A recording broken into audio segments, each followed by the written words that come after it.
We continue with our discussion where we left, and right now I would like us now to look at the children. Do children suffer from mental health? Yes, that's why we have child psychologists, because children also have got mental health problems. Some of the common, and we don't, as I said, we do not realize some of the behaviors we see in our children here. If I just talk a little bit, even away from the COVID-19, Yes. Children really can exhibit some mental health, but we don't know how to deal with them. Even in schools, there are many, but we probably, and I know because I was a teacher, we group those children like poor performance, underperforming children, and not understanding that they have some of their own problems. That's some of the common disorders for children that you find with many children is like what we call ADD, attention deficit disorder. Attention deficit disorder, schools must be very careful, especially because when they see a child cannot be able to take directives, or the child cannot sit on a desk for a long period of time. Hata wako nyumbani, when you see your child cannot be able to settle, anakaa anaamka anarukaruka anaenda nini, when you go to church, that child, you cannot contain that child, ameenda everywhere. You must know that child has got attention deficit disorder. But Daktari, now, we will say that most of the children, that is what they do. We can. How do we where do we draw the boundaries? Yes. We can easily do that, but the way you get to know a child has got ADD, we call it ADD, attention deficit disorder. When you see a child under normal circumstance, a child who is normal, you can go to church, you can sit with that child, and that child can settle and be calm until the service is over. Okay. And even if the child is a little bit uneasy, if you have things in the church, for example, you can be sitting with the child, you can give the child something to color, a book to color in the church, so that you can concentrate. That child can concentrate. Yes. If I'm traveling with my granddaughter and they are getting bored of this long trip, I'll give my phone. That child can concentrate and you pray with that. That is not a disorder. Okay. It means you are trying to occupy that child's mind. Yes. But a child with ADD is a child who whatever you do, cannot settle for a long period of time. Okay. Will be jumping. I remember this one child, and I felt for the mother because I knew she has gone for a visit, and the child is jumping from one table to the other, everywhere. When you see that behavior at home, in community, it is not discriminative to one place. This kind of behavior, it is exhibited in every setting. So it's not like the child is spoiled. It is not like the child is spoiled.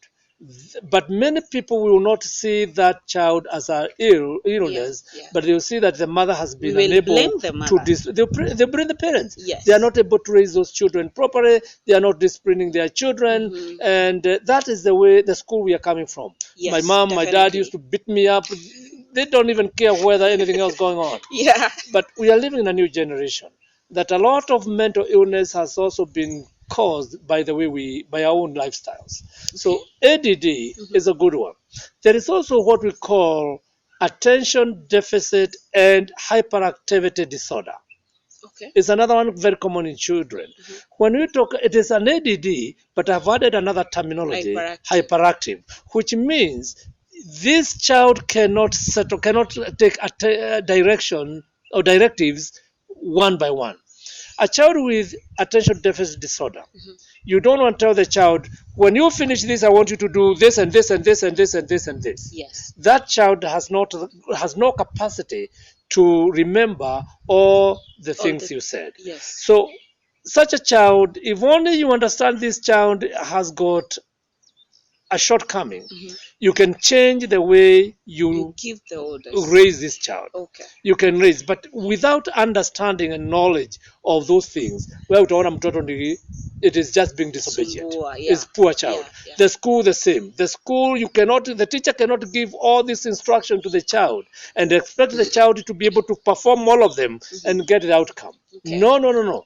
Then the child is suffering because sasa unachukua kiboko unaanza kuchapa mtoto, but the child is innocent, incapability of holding all this information. So that is very common in children hyperactivity disorder. A child is never in what we call bipolar disorder or schizophrenic. Those are adult disorders. You're not going to see them exhibited in children. Okay. But you can also see the kind of depression. You can see them also in children. Lack of self-esteem. So they are common disorders that we find also exhibited by children. Okay. Now, like these, like the ADD.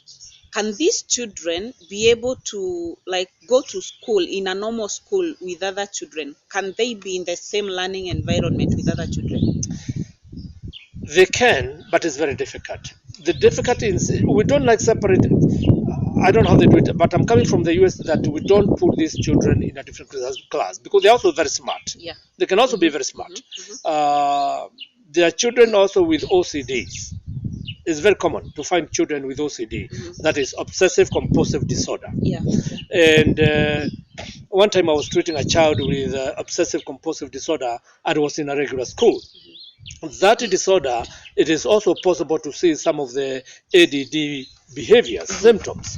And therefore, that child will require a very structured class. Not a class with 30 children, not a class with 40 children. It is a class with about 10 or less children so that the teacher can be able to give attention to these kind of children. Okay. But when you put such a child in a bigger class, then you lose that child because you cannot keep up with others. Okay.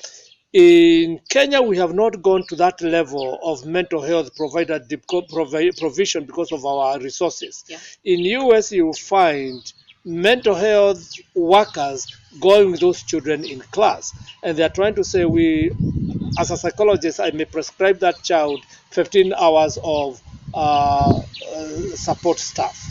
Okay. So that means another person with some knowledge, with a degree in psychology, will go to that child in school and will help that child to stay focused. Okay. But Kenya, we are not there yet. Yeah. So we are very far. What we can do in Kenya is to make sure that such children, they are not put in a huge class because those children will not perform well. Okay. And they are very intelligent. That does not mean they are stupid. They perform well. A child with obsessive compulsive disorder, the disadvantage of this child can be only obsessive in only one area. For example, a child can be obsessive with learning about flying flights. And that child can learn a lot and can teach you how to fly flights, even has never seen what is done, because the knowledge is there. There are children who just become obsessive with animals.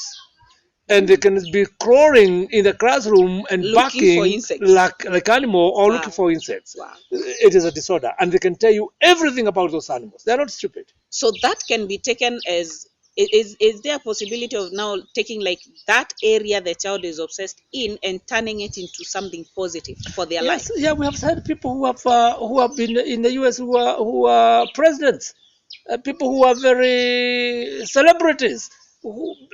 They had ADD, they had obsessive compulsive disorder, and some of those people can be celebrities. It is not a failure. So if I find a child, if we can find a child who just wants music, train them along the line of music. Exactly. If it's calculations, mathematics, allow them to go along that line. There's a big world of performance of these children. Then I think maybe the CBC has come at the right time. The curriculum that we have right now. I'm not very familiar with it. I'm here, it's called the competence-based education. I don't know how they're translating it, but that has been the curriculum in US throughout. Yeah, because I'm thinking, it's a competence-based. If the teachers realize early enough they'll be able now to focus, because it's the You look at the curriculum is strengths of the more, child. yes, and that is Exactly. what the It is a curriculum wants strength-based to kind of do. a curriculum. Yes. Yes. So I think then it's not all lost. No, it is not. The only thing that we need to do is to be able to prepare the teachers, Yeah. so that they can be able to identify the strength of the child. And when we realize that, because these children, even with ADD, sometimes they overgrow those disorders. They overgrow them. Okay. By the time they are teenagers, you find some of these disorders going away. Even adults, they have got also.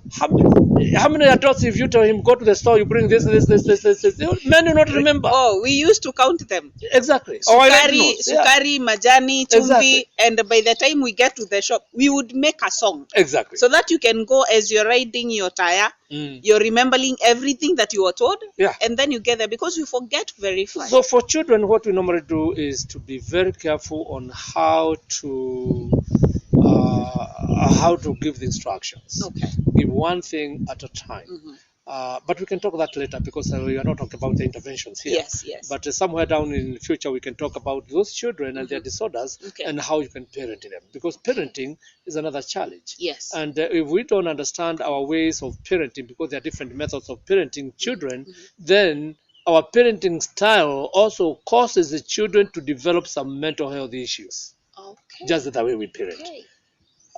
For example, there is a style, we call it authoritative way of raising children. Yes. It means you are creating, you are not giving the child the opportunity to develop critical skills, because everything is a militant approach. Yes. And you when want the them child, to be what you exactly. want. And when you cannot develop critical thinking skills of a child, then it means that child, when he grows, will never be able to reason.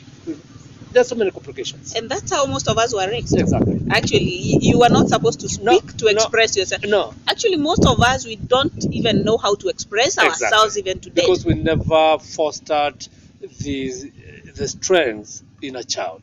Today's society is different. Yeah, the media has it contributed. is. If the society is different, we also parents need to realize that our parenting skills should also be modified, changed, and not to use my father's and my mom's styles, because it's not going to work today with my children. Okay. No.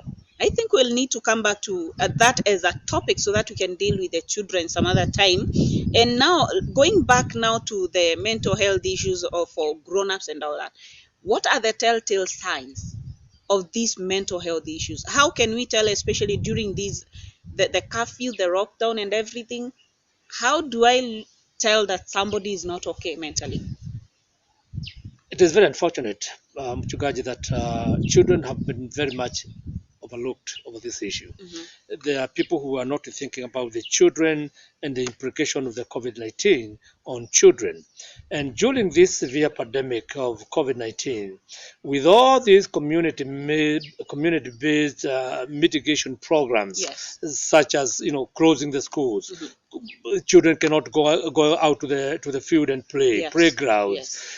This will disrupt children's usual lifestyle, and can potentially promote distress and confusion in these children. They are hearing these things, they don't understand them, but they are all at once told you cannot get out. And for example, especially in the cities, they are locked in the apartments, a very small confined place. They cannot get out to play. This really is promoting a lot of distress to our children. And we as parents and as professionals should also understand, how do we need to help these children. Both young and older children are likely to become more demanding, especially during this time, having to cope up with these changes, and as a result, they are going to exhibit impatience, annoyance, and hostility. You find the kids just like adults. They are going to be, the patience is gone. They are angry. They are hostile to one another. They are so congested to this area, confined. They cannot be able to, and children, really, they are not created like that one. These stressors, because these are stressors, the monotony of environment, the disappointment, lack of face-to-face contact with their classmates, with their friends, and teachers, and their neighbors, lack of enough of personal space. You can imagine an apartment. And even physical exercise. No physical exercise. You have got 4 children living in a 2-bedroom apartment, Yep. and they cannot get out. Look at this, there's no personal space anymore. So it's just the TV. It is just the and TV. the games and everything. It is gone. And yelling at each other. And don't forget, as also they're also affected by the financial losses of their own parents. Yes, yes. During this lockdown, because things they are used to get, They cannot get. they cannot get. Yeah. All this can potentially trigger troublesome and even prolonged adverse mental consequences in children. Wow, I think there is really a lot to learn with the children and even ourselves. And I thank God for this time, because we'll be continuing to explore it. And even as we take a break, we will be able to think more about these issues and be able to prepare even more. And you can advise us what we can do about that. So as we take a break, when we come back, we'll be able to talk about another aspect of the suicidal mind. And we will be able to look at what is really happening during these times. Thank you so much, even as we wait to join in the next session. Thank you.